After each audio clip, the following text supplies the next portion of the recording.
अब कानपुर में भी Medanta super specialist hospital Lucknow के श्रेष्ठ विशेषज्ञों से परामर्श। अब आत्माराम हेल्थ केयर कानपुर में भी।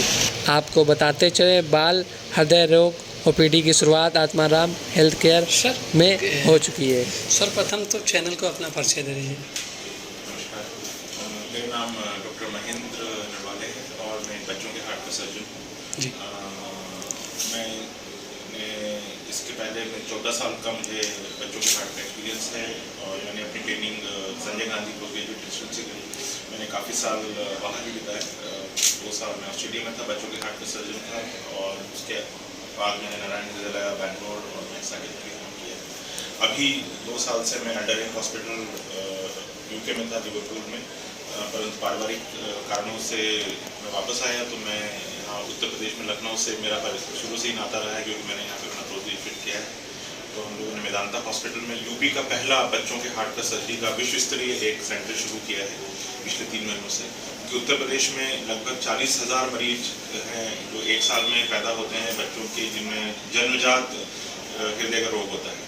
और इन सभी मरीजों को लगभग उसमें से 1/4 या मान लीजिए कि 10,000 मरीज होते हैं जिनको नियोनेटल पीरियड, मतलब नवजात शिशु जो जिसको हम बोलते हैं, जो 1 महीने के भीतर का शिशु होता है, उसमें या तो ऑपरेशन की जरूरत पड़ती है या किसी इंटरवेंशन, मतलब कि तार के द्वारा कुछ करे जाने की जरूरत पड़ती है। नहीं करा जाए तो उनकी मृत्यु हो जाती है।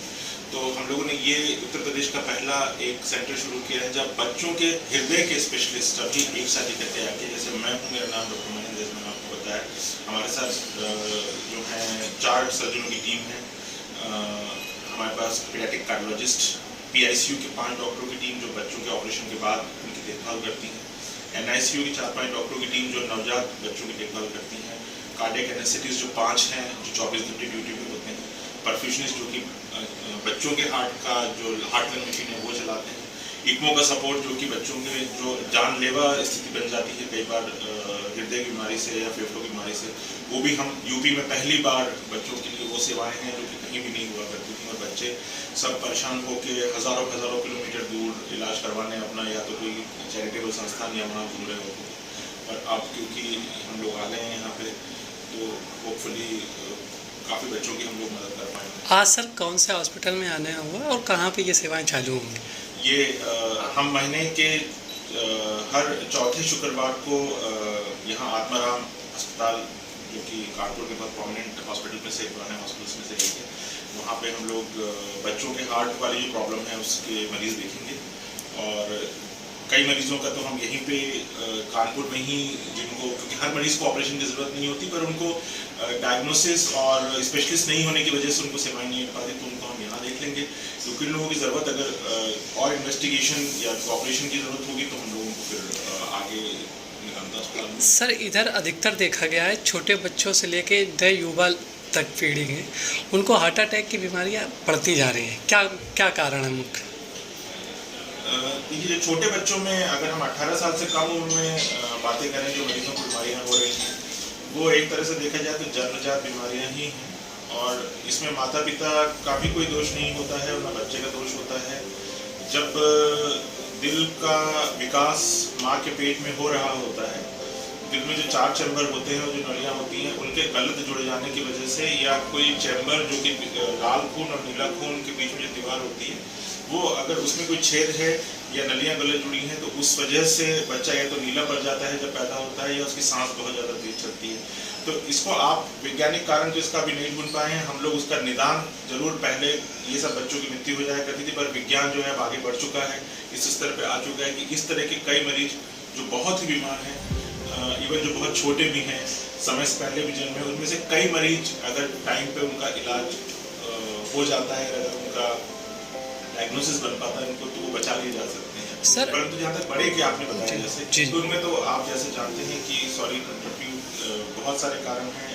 एक जो आप बोलिए कि खान पान में जो बदलाव आया है नए ज़माने में, जो हमारा ट्रेडिशनल खाना हुआ करता था, जिसमें हम लोग कई तरह के खाना खाया करते थे। जैसे आप रोटी मान लीजिए कि पहले ज्वार, मक्का, बाजरा, रागी, इन सबको मिला के रोटी बनाई जाती थी। सब्जी भाजी का इस्तेमाल ज़्यादा किया जाता था, प्रोसेस्ड फूड नहीं होता था, एक नॉर्मल दाल, छोला, चावल, राजमा, इन चीज़ों का इस्तेमाल ज़्यादा होता था, है ना। और अगर कुछ जो तो इन सब में बदलाव आके अब Kurkure, chips, packets, biscuits, Dalda और मैदे की चीज़ों का सेवन हतायात में हुआ जा रहा है। तो इस वजह से और सब लोग चाव से खा भी रहे हैं, तो मुझे लगता है ये एक्सेलरेट कर देता है प्रोसेस को, हार्ट डिजीज को, इसलिए युवाओं में ये प्रॉब्लम हमने देखी है। ऑयली और जंक फूड क्या विशेष कारण है इसका? हाँ, तो ये जो हमारी ट्रेडिशनल इंडियन डाइट है, अगर आप स्टिक करें तो इसमें काफ़ी लंबे उम्र तक स्वस्थ जीवन जिया जा सकता है। और जो पैकेटों में सामान जो मशीन के द्वारा प्रोसेस होके लोग खा रहे हैं और बिक भी रहा है और आसानी से उपलब्ध भी है, भाई सब्जी बनाने के लिए मेहनत करना पड़ती है, काटना पड़ता है, धोना पड़ता है, और एक पैकेट को आसानी से जो है 2 मिनट के अंदर खा के ख़त्म कर दिया जाता है और इमीडिएट आपको संतुष्टि भी मिल जाती है उससे। तो मुझे लगता है कि ये चीज़ों से फूड इमीडिएटली तो आपको, जैसे हम लोग तो खैर बच्चों का इलाज ज़्यादा करते हैं, पर हमारे यहाँ एडल्ट CTBS जो बड़े लोगों की हार्ट की बीमारी है उसका इलाज भी होता है, क्योंकि आपका क्वेश्चन उस पर है। तो इस वजह से ये बीमारियाँ बढ़ रही हैं। तो हम लोग जागरूक करते हैं, लोगों को बताते हैं, लोगों को जहाँ जाते हैं अगर किस तरह से हेल्दी लाइफस्टाइल एक रखी जाए, स्ट्रेस कम रखा जाए और खान पीन हेल्दी हो, तम्बाकू का सेवन, स्मोकिंग जो कि काफ़ी हानिकारक है, ये ना किया जाए। सुबह अगर हल्का व्यायाम कर सकते हैं वो, तो लड़के लड़कियाँ ये करें, शुरू से ही इसकी आदत डालें। हार्ट को स्वस्थ रखने के लिए कुछ टिप्स अगर दे दें? कम से कम 4 से 5 किलोमीटर पैदल तेज़ गति से चला जाए, है ना। अगर मौसम ठीक ना हो तो कम से कम 15 से 20 मिनट घर पे ही व्यायाम किया जाए, अगर मौसम ख़राब है बहुत ज़्यादा, घर पे बाहर हो। और प्रोसेस्ड फूड जिसमें कि चीनी, मैदा और ट्रांस फैट जिसे हम डालडा आमतौर पे कहा जाता है, उसका सेवन लगभग ना के बराबर या फिर बहुत ही मन करे तो हफ्ते में एक बार थोड़ा सा खा लिया जाए, इससे ज़्यादा वो ना खाया जाए। कोशिश करके घर का ही बना हुआ खाना, दाल, सब्जियां, सलाद और ताज़े फ्रूट जो भी मिलते हों आपके मोहल्ले पड़ोस में, वो खाएं 2 से 3 टाइम। और स्ट्रेस के लिए थोड़ा सा मुझे लगता है अगर थोड़ा सा मेडिटेशन कर सकते हैं, थोड़ा सा योगा कर सकते हैं, तो उससे हार्मोनल एक्सेस थोड़ा सा ठीक रहता है। आपकी ये नई टेक्नोलॉजी की सेवाएं और इलाज हर वर्ग के लोगों के लिए है कि महंगा है? ठीक है, तो ये बात बिल्कुल आपने बहुत अच्छा क्वेश्चन पूछा है, ये बहुत अच्छा सवाल पूछा है कि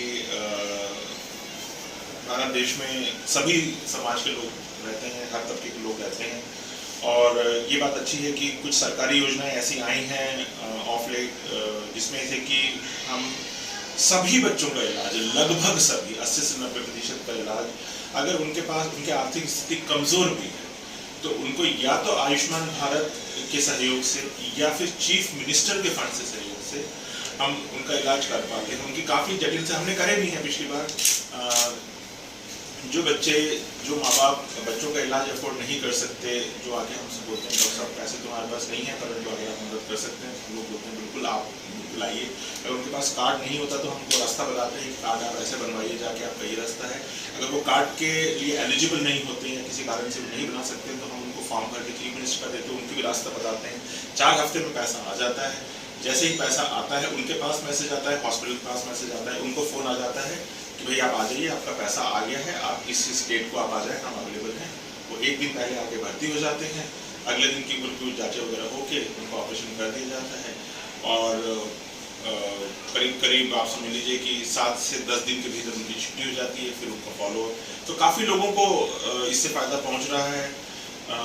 ऐसा कुछ नहीं है कि जो ऐसा वर्ग जिनके पास अगर आर्थिक समस्या है, पैसे नहीं है, वो सब, उन सबको भी हम लोग, बल्कि आप ये समझ लीजिए कि 80% जो लोग हैं वो इसके लाभार्थी ही हैं, इन लोगों का हम इलाज कर रहे हैं।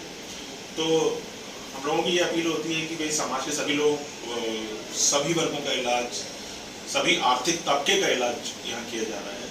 तो पैसा कोई दिक्कत नहीं है। जिसको भी समस्या हो वो उनका स्वागत है, हम लोग यहाँ से मिलें, आके मिलें सॉरी। और उन लोगों का हम पहले ईगो करेंगे, एक बार बात पूछेंगे कि भाई आपको क्या समस्या है, उसका कुछ इन्वेस्टिगेशन जो होंगे वो कराए जाएंगे। हर चीज़ का इलाज ऑपरेशन नहीं है, कुछ लोगों में दवाइयों से भी उसको आगे बढ़ाई जा सकती है, पर कई बीमारियां ऐसी जटिल जो होती हैं जिनका सिर्फ ऑपरेशन ही निदान होता है, तो उनको हम बताते हैं कि भाई आप इनका करा लीजिए और ये इसका तरीका है। आपके पास अगर फाइनेंसेस नहीं है वो उनको दे चुके हैं और बहुत अच्छा लाभ देते हैं। इसी तरह हम इन छोटे बच्चों को भी आयुष्मान की योजना से मेदांता जैसे इंस्टीट्यूट में सुलभ इलाज दे सकते हैं, जो उनका निःशुल्क इलाज होगा और चीफ मिनिस्टर फंड से भी उनका इलाज होगा, जो कि मतलब उनके लिए निःशुल्क होगा। हॉस्पिटल बड़ा है, नाम बड़ा है, लेकिन मरीज़ का इलाज एसोसिएशन के कारण, सब लोगों के सहयोग के कारण निःशुल्क ही होगा। 90% चांस है।